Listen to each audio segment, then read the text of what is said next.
exhausted all the time, tired, you don't know why. You just can't seem to get your energy back. You don't feel like doing anything. You certainly don't feel like getting up and moving. Why? A lot of people are expressing lately that they're just really tired all the time and they just can't get out from underneath this feeling of exhaustion.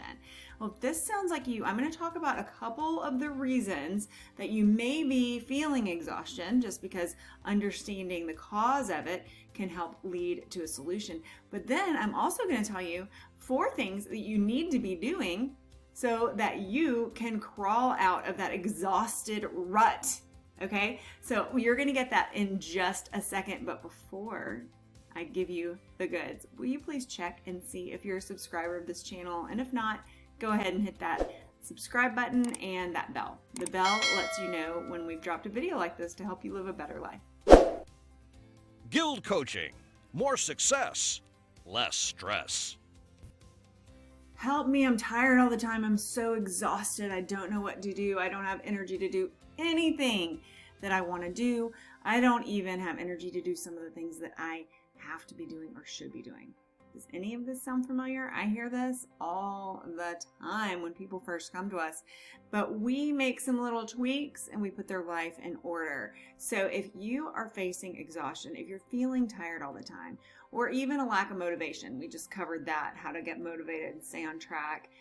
We just covered that in a recent video. But if the exhaustion, if the physical just lag and you just feel as though you can't get out from underneath this fog is impacting you, that is what this is about today. Now, I want to start out by saying there are several lifestyle choices, there are several environmental factors that could be contributing to this, but the place to start first is with your doctor. Your doctor can run some blood tests on you and see if there's actually something wrong, something that your thyroid levels are off, or you're anemic, or maybe you're in need of being diagnosed with clinical depression. There may be things like that that are wrong. So start with your personal physician before going and trying to find a problem where there isn't one. Figure out if there actually is a physical problem before you start digging into your life. Unless these things start to, spark for you and you're like, yeah, that is off, this is off. It could be a combination of biological and environmental factors. So what I want you to do now is get out a piece of paper and a pen, take some notes. If you don't have anything to take notes with, don't just take notes verbally. It actually helps to enhance your learning when you take notes by hand. So if you don't have something to write with, open up the comment section here. Typing it in there is better than nothing. And your notes are always going to be there for you. You'll know right where to go find them. All right, the first thing that I want you to examine your life to check out is, have you been through big changes lately? Big changes usually cause stress. Stress zaps your emotional energy, and your emotional energy gets used up just like that. Oh my gosh.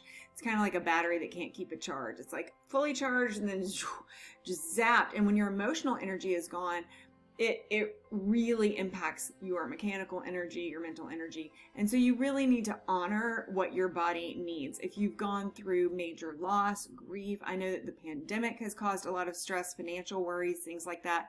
Stress is the #1 zapper of all things energetic. So take a look at your life and give yourself a break. If you are going through periods of stress, make sure that you are giving yourself what you need. So that's step #1. Look around and kind of assess your stress level. Assess whether something that's happened recently in your life has caused that stress to spike.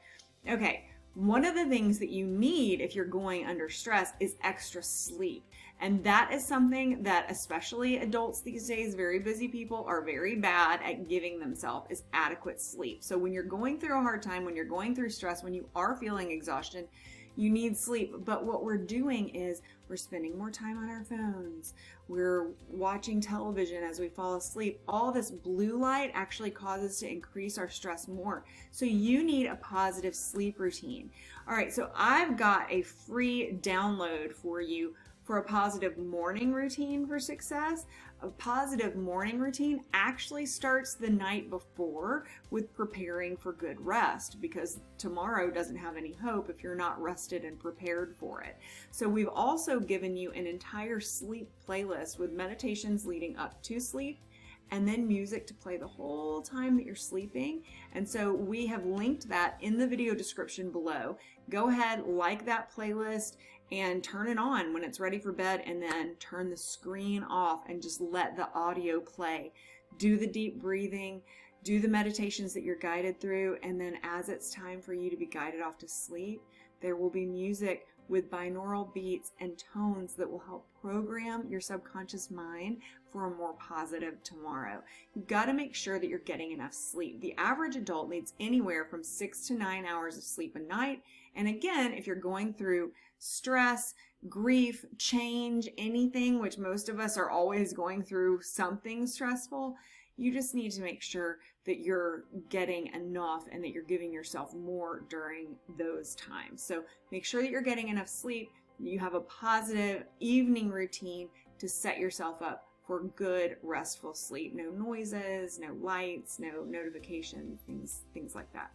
All right, number 4, drugs and alcohol. You might think that they help you to relax, but they're different chemicals and they interact with your own personal biology.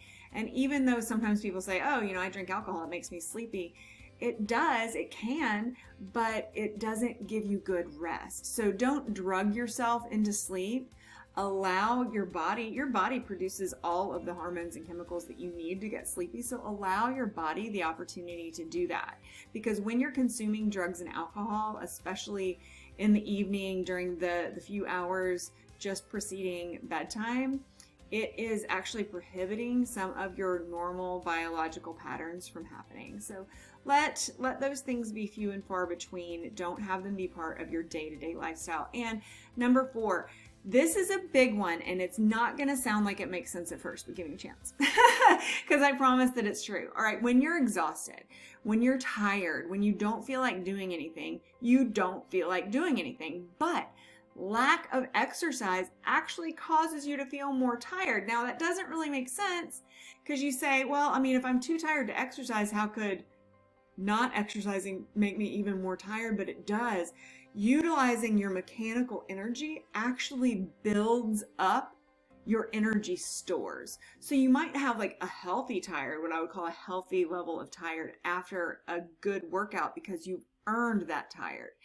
But if you don't go through the motions, literally the physical motion of earning the exhaustion, then it's the wrong kind of exhaustion, and that doesn't lead to restful sleep. Do you see how all these things are tied together? So those are your 4 steps. Check your stress level and address what's stressing you out. Be kind to yourself and give yourself the self-care that you need. Make sure that you're getting good sleep. Lay off drugs and alcohol, especially in the hours preceding sleep. And exercise. And the way that I get my exercise done, especially when the last thing that I want to do is exercise, is I do it first. First thing out of bed in the morning, I pop into my morning routine. You can make your own morning routine, again, with that guide. It's linked in the video description below. And I just put my workout clothes on. I know I'm not going to do anything until I, get them all sweaty and have to take them off and change into regular clothes. So it just kind of forces me into that daily routine, that lifestyle of movement. And the days that I don't feel like exercising, I find the exercise benefits me the most. So see if it's the same thing for you. Make sure that you like this video if you've learned anything at all, if it's helped you at all, and don't forget to subscribe and hit the bell before you go so that you'll know the next time that we drop a video with information to help you live a happier life.